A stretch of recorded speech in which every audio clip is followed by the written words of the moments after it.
Bienvenidos, damas y caballeros. In this video, we're going to do a short story about Napoleon's famous or infamous defeat at the hands of Wellington at the Battle of Waterloo. And afterwards, we're going to analyze 3 different use cases of the Spanish Pulperfect Subjunctive grammatical form. The title of this story is called Napoleon en Waterloo, El día en que hubiera deseado morir, narrated by the man himself. Estoy en medio del barro de Mont Saint-Jean y mientras me alejo a paso forzado, la realidad me golpea con cada zancada. Hemos perdido Waterloo. La lluvia de la noche anterior había dejado el terreno pesado. Por prudencia yo había esperado a que se secara y en esa espera, los prusianos encontraron el tiempo para acercarse y golpear nuestro flanco. Vi a mi caballería lanzarse una y otra vez contra las cuadradas inglesas. Los hombres montados chocaban contra muros de bayonetas y no lograban abrir la línea. Ordené la última esperanza. La Guardia Imperial marchara por el centro, pero antes de que su empuje rendiera fruto, la artillería y las columnas prusianas ya atacaban por el costado y vimos cómo todo se derrumbaba. Mientras me escabullo entre la confusión, pienso en decisiones que habrían cambiado el día si Grouchy hubiera llegado más temprano con sus divisiones. Habríamos tenido otra posibilidad. También me duele que mis oficiales hubieran subestimado la rapidez con que Blücher podría reagruparse y volver al campo. Y al ver el barro que nos traba, me imagino la diferencia como si el campo hubiera estado ya seco. Nuestras cargas y la artillería habrían sido más eficaces. En un susurro me veo diciendo a mí mismo la única frase que cabe en mi amargura: debería haber muerto en Waterloo. Más tarde, otros dirían que aquella jornada, lo que Wellington resumió, fue lo más reñido que jamás hayas visto en tu vida. Y mientras me alejo de campo, me repito en voz bajo una última resolución: no permitiré que mi nombre se pierda en el olvido.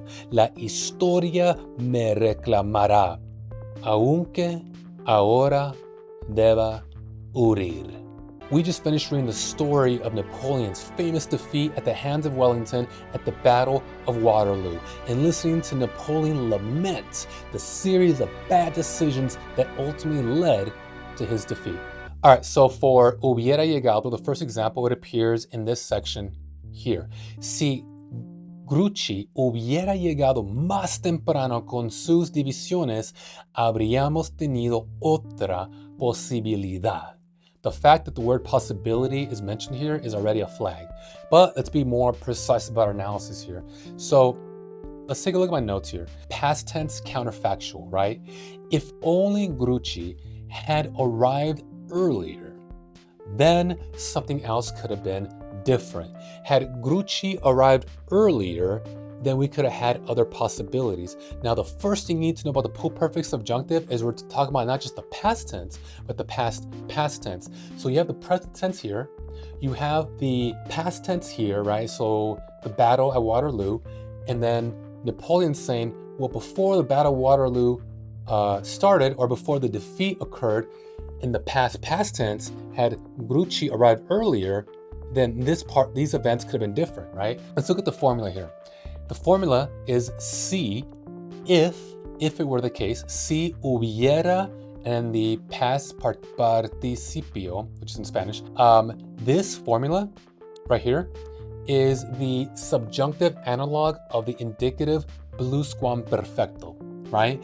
So the same mechanics. We're talking about not just the past, but a past passive. The pulperfect is the subjunctive analog of the indicative pluscuamperfecto. What you're normally going to see here is you're going to see a verb in the imperfect subjunctive conjugation, which is what we're seeing here. Haber is being conjugated as hubiera, and then the participle, right? So we take a verb like estar, beber, comer. The past participle would be comido, estado, bebido. That's trigger number one. The syntactical structure is there. Trigger number two is the overall mood, the overall context, right? So we are talking about a hypothetical condition, a possibility, a counterfactual. The subjunctive is used to describe these type of scenarios. Grucci did not arrive on time, therefore Napoleon was defeated, past tense, defeated. But had Grucci arrived on time, which is in the past tense, maybe, counterfactually, possibility, hypothetically, Napoleon would not have been defeated, right? So that is the pulperfect subjunctive. These are the things we're looking at in the examples. Si Grucci hubiera llegado más temprano con sus divisiones, habríamos tenido otras posibilidades. Let's move on to the second example. También me duele que mis oficiales hubieran subestimado la rapidez con que Blücher podría reagruparse y volver al campo. Syntactical structure is actually very familiar. We have the first subject plus the trigger word que plus the second subject, Napoleon's officers, and then another verb. In the previous example, we had this si, as if it was the case, right? So this is a common syntactical structure in not just the pulperfect, but the imperfect subjunctive, right? Como si, it is as if, tease up the counterfactual. Here, we're seeing a simpler syntactical structure that we first get introduced to when we're learning about the present tense subjunctive, which is, in my experience, the first subjunctive form you learn. So again, we have the first subject, plus the trigger word que, plus the second subject. So that right there syntactically implies the use case of the subjunctive, but it is a necessary condition, but not a sufficient condition. Now we look at the verb that is being introduced for this first subject, duele. También me duele. Ooh, that's an emotion, right? It's not a physical injury, it's an emotional injury. Me duele, my heart pains. That's an emotion. That implies a subjunctive mood. We have enough information to justify the use case of the subjunctive, but is it going to be the past tense, the present tense, and so on? We need a broader context.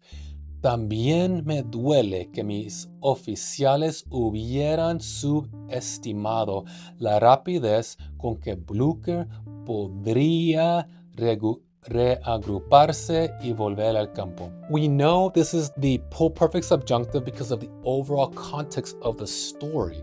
It's not like what we learned about Grucci in the previous paragraph is all of a sudden information that's off limits. We have the broader context. We know that Napoleon is lamenting a series of bad decisions he made in the past, that led to his defeat at Waterloo. That's why we know that hubiera subestimado, this is the pulperfect, had only my officers realized how rapidly Blücher could have regrouped, maybe, and returned to camp, then maybe things could have been different. So he's not just thinking about the past, the series of bad mistakes, but if my officers knew how fast Blücher could regroup, then maybe these past mistakes could have not occurred in the first place. And that's the second example.